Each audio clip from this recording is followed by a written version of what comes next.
હાલ એક ખૂબ જ દુઃખદ ખબર સામે આવી રહી છે। વૈશ્વિક સ્તર પર ખૂબ જ ગંભીર અને ઝડપથી ફેલાતી બીમારી કેન્સર છે, જેના કારણે લાખો લોકોના મૃત્યુ થઈ રહ્યા છે।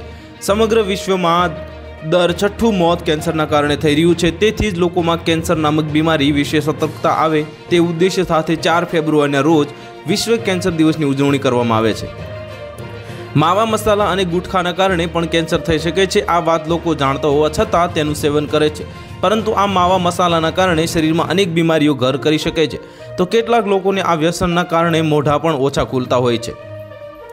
જાણીતા તબીબે કહ્યું કે તમાકુ પાન મસાલા ખાતા દર્દીઓનું મોઢું 2 આંગળી જ ખુલે છે કે પછી એક જ આંગળી ખુલે છે। સોપારી, ચૂનો અને તમાકુથી માવો બને છે, તેને મોઢામાં લાંબો સમય સુધી રાખવામાં આવે અને મોટી માત્રામાં ખાવામાં આવે ત્યારે મોઢું ખુલવામાં મુશ્કેલી આવી શકે છે।